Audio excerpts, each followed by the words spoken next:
So they tell you that at 50, glasses are just normal, that the ringing in your ears is simply your age. That crashing at 4 p.m. is your genetics. It's a lie. Your ancestors, well into their 80s, could read newspapers at arm's length and hear a whisper from 30 feet away.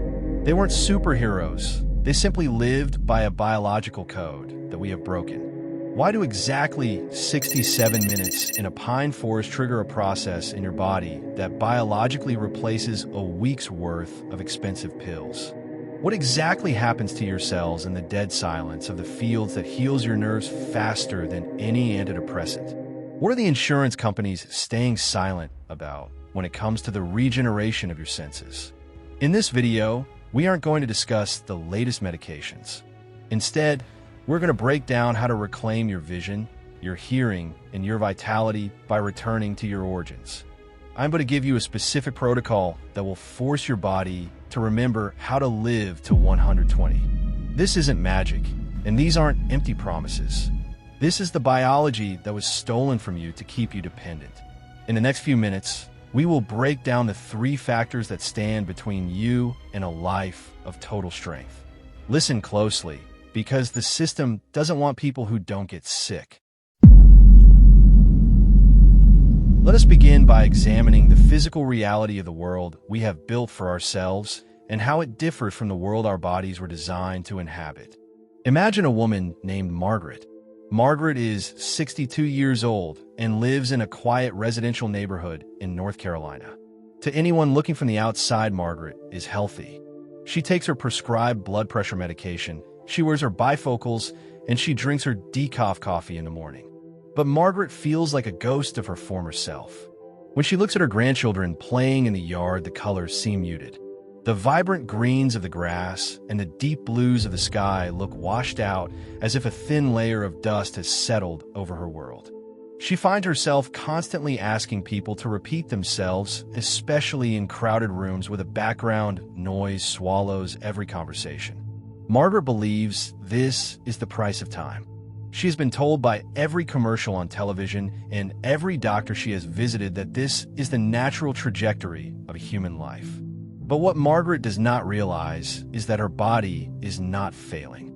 Her body is actually performing a masterpiece of adaptation to a hostile environment. To understand why Margaret is losing her senses, we must look at the biological cost of the modern city.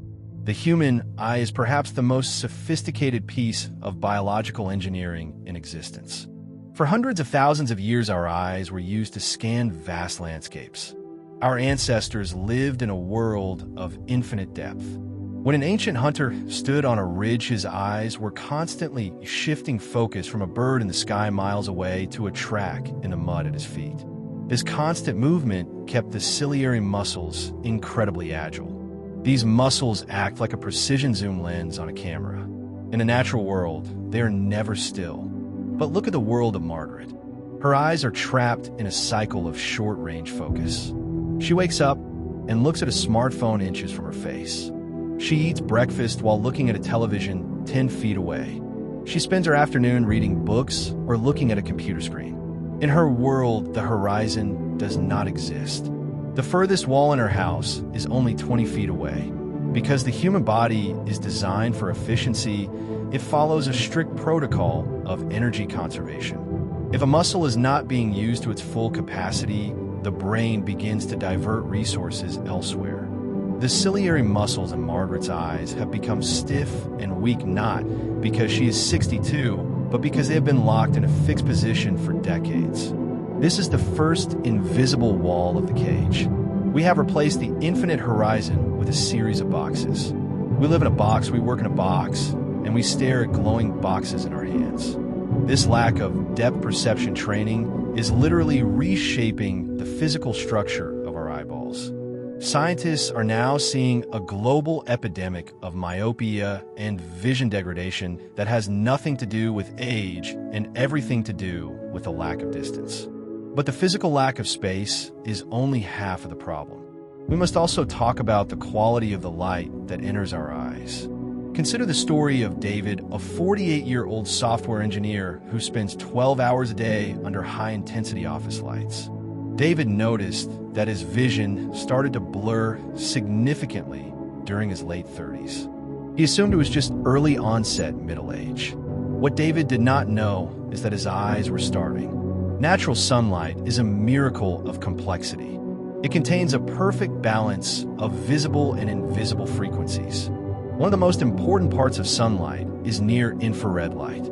This specific frequency is invisible to the human eye, but it is vital for our health. Near-infrared light penetrates deep into our tissues and reaches the mitochondria in our retinal cells.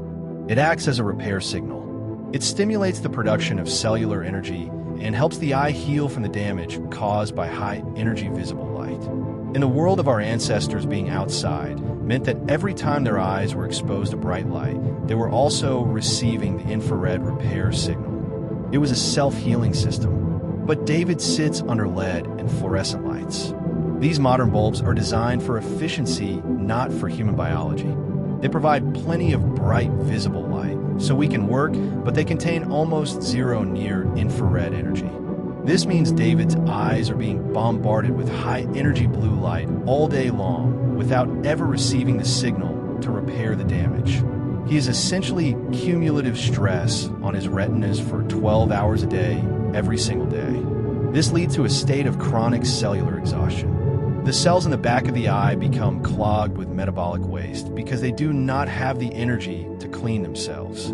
This is why the world looks blurry and dull to people like Margaret and David. Their eyes are not broken. They are just living in a state of permanent light malnutrition. Now, let us turn our attention to the second sense that is being stolen from us, which is our hearing. Consider a man named Thomas who lives in the suburbs of London. Thomas is 58 and has a constant high-pitched ringing in his ears. This condition, known as tinnitus, has become so common in the modern world that we have started to accept it as an inevitable part of life. Thomas has tried everything from white noise machines to specialized eardrops, but nothing works. To understand the suffering of Thomas, we have to understand the concept of a noise floor. Our ancestors lived in a world where the baseline of existence was silence. The only sounds they heard were organic and meaningful. The rustle of a predator in the leaves, the call of a bird, the sound of a distant stream. Because their environment was quiet, their auditory system was tuned to a very high level of sensitivity. They could hear a heartbeat in a quiet room. They could hear the wind changing direction before a storm. In contrast, Thomas lives in a world of constant mechanical vibration. Even when he thinks it is quiet, his ears are being hit by the hum of his refrigerator, the drone of the central heating, the distant roar of the highway, and the invisible buzz of the electrical grid. This is acoustic smog. It never stops. The human brain is an incredible filter. To prevent Thomas from going insane, his brain has forced his ears to dull their sensitivity. It has essentially turned down the volume knob on his life to protect his nervous system from being overwhelmed. The ringing that Thomas hears is not a phantom sound. It is his brain trying to recalibrate itself in a world that is too loud. It is the sound of a nervous system that is stuck in a state of high alert. The system tells Thomas that his hearing is just wearing out like an old pair of shoes. But that is a convenient lie. The truth is that the auditory nerve is one of the most resilient structures in the body if it is given the chance to rest. But in the modern city, rest is impossible. We are the first generation of humans to live 24 hours a day in a state of acoustic vibration. This constant input keeps our cortisol levels elevated, which in turn causes microinflammation in the delicate capillaries of the inner ear. This inflammation restricts blood flow and starves the hair cells of the oxygen they need to function. This is why the 67 minutes in the forest is so revolutionary. It is not just about being among trees. It is about a total shift in the sensory input. When Margaret or Thomas or David step away from the city and into a deep ancient forest, they are not just changing their scenery.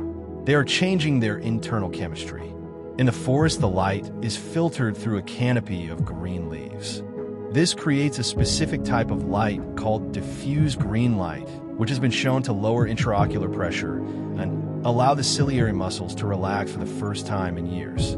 The complex shapes of the trees provide the eyes with fractal patterns that trigger the release of dopamine in the brain. This is the biological signal for the eye to begin its recalibration process.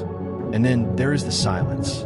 True organic silence is the most powerful medicine for the auditory system. In the forest, the brain finally receives the signal that the threat is gone. The noise floor drops. The nervous system shifts from the sympathetic state of fight or flight into the parasympathetic state of rest and repair. For the first time in his life, Thomas hears nothing but the wind and the blood pumping through his own veins. This allows the micro-inflammation in his ears to finally subside. But the system does not want you to know about the power of silence and sunlight. They want you to believe that you are a collection of failing parts that need to be replaced or managed with chemicals. They want you to stay in the boxes because boxes are easy to monitor and people in boxes are easy to sell to. They have stolen your biology and sold it back to you in the form of a prescription bottle. In the next sections, we will go even deeper into the chemical secrets of the forest and the specific water protocols used by the long-lived people of the past. We will show you exactly how to rebuild your senses from the inside out and how to break the walls of the invisible cage that has been built around you. Your journey to 120 begins with understanding that you're not old, you are just malnourished and overwhelmed by a world that was never meant for you. Now we must address the elephant in the room, which is the medical industry that watches you decline with calculated indifference. When you go to a clinic and complain about your fading vision or the persistent ringing in your ears, the doctor looks at your chart and sees a customer, not a human being. They offer you a prescription or a pair of lenses as if they're giving you a gift.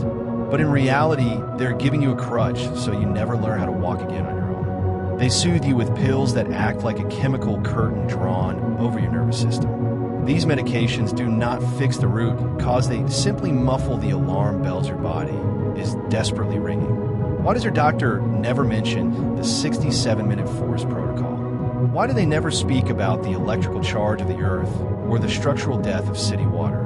The answer is simple and cold. A person who can heal themselves using the natural frequency of the planet is a person who no longer pays for the monthly subscription to the pharmacy. The system is not designed to create health, it is designed to manage disease. They want you just healthy enough to keep working and just sick enough to keep buying. They have spent billions of dollars to convince you that your body is a fragile mistake that requires constant chemical intervention to survive past the age of 50. You have been told to stay inside and protect yourself from the elements. You have been told that the sun is your enemy and that the dirt is dirty. This is the ultimate inversion of reality. By locking you away from the sun and the soil, they have effectively disconnected you from the source of your own cellular repair. They have replaced the complex healing chemistry of the woods with synthetic molecules that your liver barely recognizes. They are quieting your symptoms while the fire of inflammation burns deeper into your tissues and your senses. I know what you're thinking. If this is true, why is it not on the news? Why are these protocols not taught in schools? Think about who funds the news and who writes the textbooks. The truth is hidden in plain sight because it is too simple to be profitable. You cannot patent a walk in the forest. You cannot put the silence of the fields into a capsule and sell it for 1,000% profit. The information I'm giving you right now is the very thing they fear because it returns the power to the individual. But I must be honest with you. Everything we have discussed so far in this video is only about 3% of the total picture. We have only talked about the environment. We have not yet touched the internal engine. We have not discussed the hidden mechanism of ancestral hydration or the specific way you must breathe to alkalize your blood in seconds. If you think that stepping outside is the only step, you're only seeing the surface of the ocean. The next information I am going to release on this channel is what truly separates the masters of their own biology from the victims of the system. I'm going to show you why everything you think you know about oxygen is wrong and how a simple shift in your daily routine can trigger a massive surge in growth hormone and cellular repair. I am going to reveal the specific protocol that the global elite use to stay sharp and vibrant while the rest of the world fades into a blur. You're standing at crossroads. You can click away and go back to your comfortable cage and your colorful pills and your slowly fading vision. You can accept the lie that you are just getting old. Or you can stay with me and learn the remaining 97% of the truth. You can choose to reclaim the birthright that was stolen from you before you were even born. Watch the next video very carefully. What I am about to share is the key to the lock of your visual and auditory prison. The system wants you to stay blind and quiet, but your journey to 120 starts with the courage to see the truth. The choice is yours.